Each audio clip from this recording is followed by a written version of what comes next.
Callaway launched its Opus Wedge, and this is a serious offering from Callaway. I know a ton of time and effort went into these wedges to make sure they were right. Paul Winterhalter, marketing manager. Great to be here. You have your hands all over these. I know that every detail about these you can tell us about. I wanted to dive into these a little bit because I know you guys are really excited about this wedge. One of the things that stands out that was really important for you was the shape. Right? And especially with tour players, feel, shape, sound, super important to those guys. This wedge has an all-new shape, right? It's got a little bit of a higher toe peak. Yeah, so a lot of different subtleties went into this, but the story I always like to tell is with Opus, we took a really different approach, and it might surprise many of you out there to know that in past years we would develop a wedge and we would kind of consult tour players and sort of implement some of their feedback and develop a product that was really good for a lot of players. But this year we worked hand in hand with the tour department and many players out there to really develop a product that was great for the eye of the better player. And so for over 2 years we had prototypes out there, and some may even say or might have even seen a prototype that we had labeled S6, and that was on a fake Jaws Raw for a long time. The eagle-eyed viewer out there might have seen that pop up. And so the S6 was basically the 6th iteration of a shape that Brian Herr and his team in R&D developed. And so it basically took us 6 iterations or 6 tries at a shape until we landed on the one that really fit the eye of the better player. And so that's what we have here integrated into the Opus, is our S6, is our sort of tour developed shape. So what was some of the feedback that you got to go over 6 times where it was finally like, okay, we got it? Yeah, there are a lot of subtleties into the shape, and even as you progress through the lofts, the shapes change quite a bit as you go down in loft. But the main one was really this belly here on the lower leading edge, this sort of radius. In the past with Jaws Raw, we had a bit of a straighter leading edge. And so that was feedback from some players, but the majority, as we found out, didn't really like that. The market received it well. Jaws Raw did really great for us, as a lot of players out there enjoyed that wedge. But the rounder leading edge is something that has just been favored from a lot of players, a lot of wedge guys on tour. Even yourself, we were talking a little bit off camera. You like a little bit more of that lower bounce, rounded leading edge. So that was a big one. The toe peaks have been refined. The overall footprint is a bit different in the Jaws Raw as well. So just some subtleties. The hosel lengths a little bit longer. Some CG placement things. Some nipping and tucking kind of going on to really refine the overall footprint. And as I mentioned, as we go down and loft, those change a little bit too. So it takes a lot of time from our team to develop this, and we're really proud about where it's come out. Yeah, absolutely. It looks great. I know the shape is important, but also the face is important. Right? When we talk about wedges, everybody wants spin. Always. You want flighted control, launch.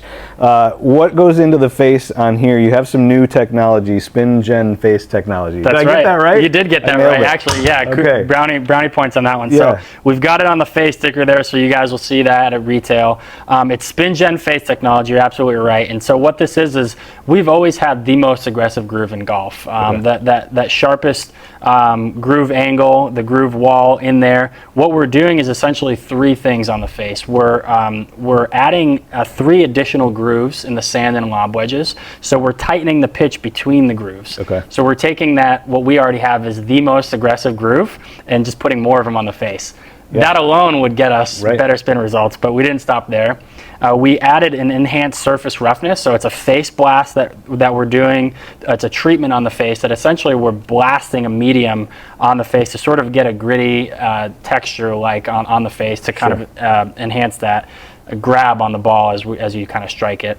And then also we're maintaining our micro grooves, so that groove and groove technology, they're sort of cut at an angle, so when players open that face to kind of manipulate flight around the greens, they're still going to impart spin on the ball. So some key things in there, but overall the results are better spin, more controlled launch, and just a better performing wedge than even we had in the past. Yeah, it's what everyone wants, right? Exactly. I'm going to put this one down because there's one in here that has stuck out to me. We're going to get to the grinds in a minute. Sure. But I want to show this one off because the Opus Platinum, this one it's blue. Yeah. It stands out. Bit different. It's way different, but it's beautiful, and it's got not just a design. The blue looks awesome, but there's a lot lot of functionality that's different as well, right? Yeah. Starting maybe with the tungsten in the top line. Yeah, absolutely. So a few key features about this. Some technology has gone into this platinum wedge, but you called it out there. The tungsten is one of them, and basically overall we wanted to kind of develop a product that would turn heads with the wedge market. Everyone's sort of doing this cast or forging. Opus Platinum is something different. It's MIM. It's metal injection molding. And what that allows Brian and the R&D team to do is dial in specific and proprietary amounts of metal into there. So we're getting a feel that's softer than our mainline Opus. And what we've also been able to do is, you called it out, the use of tungsten. So we're manipulating the flight of the wedge in a kind of a different way than has been done before. You might have seen some other wedges out there have sort of variable thickness on the pads up there. Sure. We're using technology like tungsten and putting it into the face like no one has ever done before. So it's pretty exciting. We're seeing significant lower launch. What that's also doing is allowing us to get a little bit more control and spin into greens with this too. So an overall softer feeling wedge, a bit more of a premium kind of feel and vibe, as you called out the blue, the platinum blue in there as well. Yeah, the premium was the word that I was going to use. It looks great. The platinum is offered in 2 grinds. Yep. Correct? What grinds are offered in platinum? So in the Opus Platinum, we have 2 grinds. It's going to be the S and the Z. Okay. So the S is sort of our fastball down the middle. Going to fit the widest variety of players. It's kind of a standard grind. Yeah, it's going to transition the easiest. And then the Z grind. So we thought this player. We had the Z grind in the Jaws Raw. It was really popular. It's sort of our friendlier, lower bounce option. Okay. So we wanted something that lower handicap, that better player would probably gravitate towards, but something that's not so polarizing for, say, a higher mid-handicap player that wanted to get into the Opus Platinum. Okay, and then there's 4 different grind options in the Opus, the regular Opus. Correct, yep. If we can get into those. Before you do that, something that I think is so cool, we're starting to see it more and more on the packaging. You have the grind that's there, and then it kind of displays what they're for. Yeah. I think for the consumer, I think that's so simple, but it's so valuable. It is, and we know a large part of shopping for wedges is self-select, right? We know a lot of players are getting into the bay and doing fittings with drivers and woods, but with wedges, a lot of folks, myself included, would just go into the shop or browse online and sort of self-select a wedge that I thought would be good for me. So we thought this was a nice touch, and like you mentioned, in the Opus, we do have 4 main grinds. The S and the W are a carryover from Jaws Raw. Again, that S is that sort of standard. I think we set a grind for every situation. Yep. The W is our highest bounce, so it's going to be our most forgiving, our widest sole grind in there. And that's really where the majority of players will probably find themselves.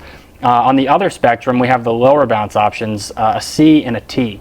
And now the cool thing about the T grind is it's really our tour-driven grind. Okay. We talked about the shape, that S6, being developed on tour with the better players. The T grind is something that's in the bag of almost 30 of the top 100 players in the world on tour. Wow. And so for us, wanting to gravitate towards that better player, that lower handicap out there, the T grind was really important to get in there. So it's a narrow C. It's still a crescent shape, but we've sort of narrowed the sole width on there, so it's going to be super low bounce. It's going to be for that player that likes a little bit of manipulation, but maybe a bit more speed and keeping the speed under the ball. It's going to help get through the turf pretty easily. It's for your picker. It's for the player that's going to sit there for a half an hour at the range and not take a divot the whole time, right? Yep. Could never be me. Right. I was just going to say it is a few players out there, though. Yeah. Okay. And then the C grind as well. Yep. So the C grind is a bit of a wider crescent, so there's a bit more sole on there. And again, it's for a player that's liking a little bit more speed under the ball, but maybe preferring a more of a square face shot. Still going to be able to manipulate and open it up around the greens, but just a little bit of a wider sole on the C grind. And then we talked about how important the tour, their opinion was. Oh yeah. And validation, whatever you want to call it, tour designed, I think is what you told me. Yeah. When they finally got the final product and they saw it, what was the reaction? To be honest, we had been, like I mentioned, prototyping for about 2 years, and so we had some early indications that this was going to be pretty popular. Sure. We fast forward about 6 months ago, we're out filming with a few players to get some content for the launch, sort of building up towards it, and one player of note, Akshay Bhatia, was one that was really bullish on this shape, really excited about the spin. We've got some content out there with him just hitting rippers from 50 yards, just hitting like 9,000 RPM with spin. And so he was one that was chasing us in the parking lot to put an order in immediately. Alex Noren, Yuka Sasso actually adopted one into her bag and won the U.S. Women's Open with it. Xander Schauffele had his in the bag as well when he won the PGA, and most recently won the Open Championship as well. And so it's been our most tour validated, tour adopted wedge in Callaway's history, and we couldn't be more excited about the momentum we have behind it. Yeah, no matter what you want to say, tour validated, tour design, it is tour used. The all new Opus Wedge from Callaway. Cool. Appreciate it. Awesome. Feel good about that?